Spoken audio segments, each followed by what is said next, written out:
Hi అండి. పవన్ కళ్యాణ్ గారు ఎక్కడికి పోయారో అర్థం కావట్లేదండి. ఎందుకంటే రైతులకి ఇంత అన్యాయం జరుగుతుంది. ఆయన చూసాం అప్పుడు ప్రతిపక్షంలో ఉన్నప్పుడు అక్కడికెళ్ళి రాయలసీమలో ఉన్న రైతులకైతే రూ. 1,00,000 ఆయన దానం గూడా చేయడం చూసాం. లేకుంటే రూ. 1,00,000 వాళ్ళకి సహాయం గూడా చేయడం చూసాం. అలాంటిది ఈరోజు అన్ని మాటలు ఎటు పోయినాయో తెలీదండి. రైతుల కోసం నిలబడతాను, రైతుల కోసం ఏదైనా చేస్తానన్న వ్యక్తి ఈరోజు రైతులకి ఇంత అన్యాయం జరుగుతుంది. లేకుంటే రాష్ట్రంలో చాలా తప్పులు జరుగుతా ఉన్నాయి. దేని గురించి ఆయన స్పందించట్లేదు. ఏదో 4 మంత్రి పదవులు నాకున్నాయి చాల్లే. నా పని నేను చేసుకొని మెలకొని ఉంటానన్న థాట్‌లో ఎళ్ళిపోతున్నాడు. ఆయన ఒక రాజకీయ పార్టీ ఆయనకుంది. జనసేన అని ఒక పార్టీ ఉంది. ఆయన కొంతమంది ఎమ్మెల్యేలు ఉన్నారు.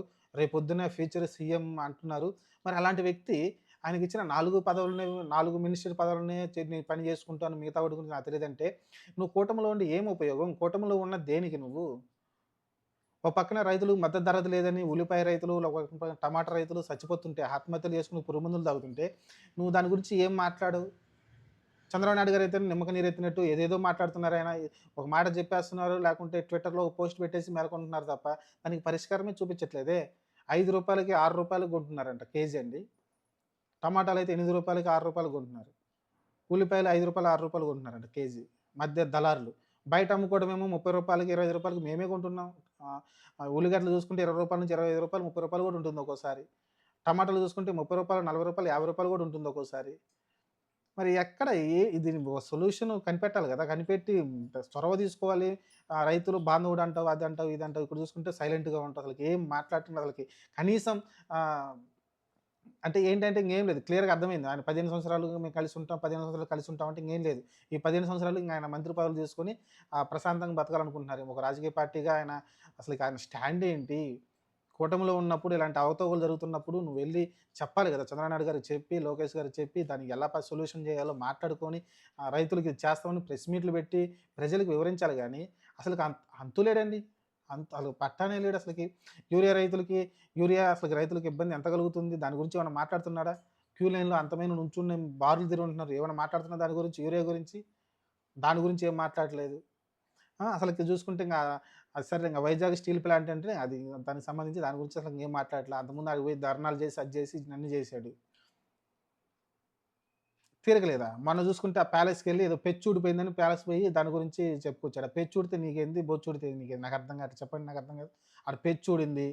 జగన్‌మోహన్ రెడ్డినే తిట్టడానికి అదొక కారణం చూపించి తిడతా ఉన్నారు. పెచ్చూడితే మళ్ళీ అంటించుకుంటూ పోయా. ఈడ రైతులు నాశనం అయిపోతున్నారు. రైతులకు మద్దతు ధర లేదు. ఇవి గదా మెయిన్ సమస్యలు.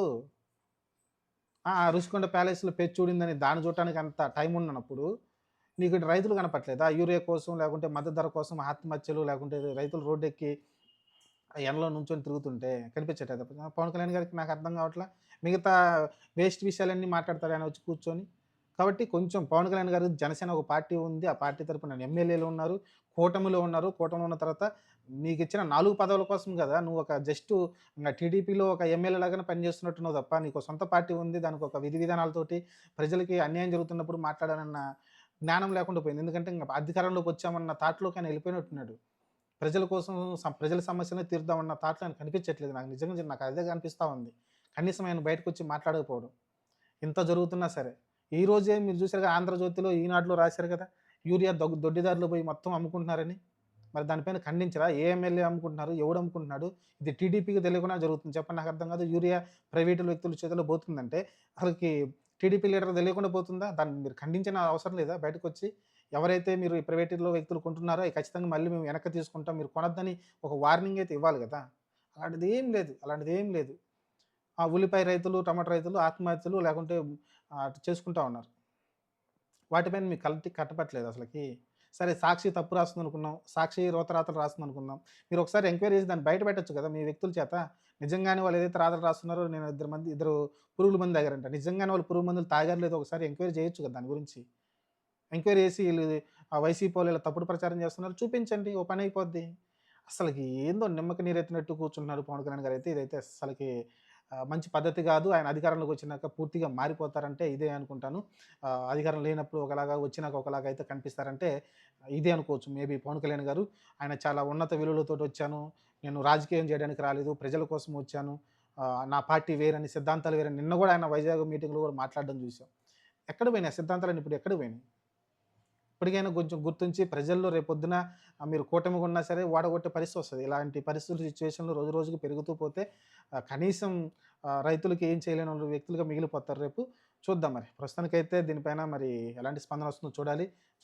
ఈ రోజున కనీసం ఈనాడు, ఆంధ్రజ్యోతిలన్నా వార్తలు రాసినందుకు సంతోషిద్దాం.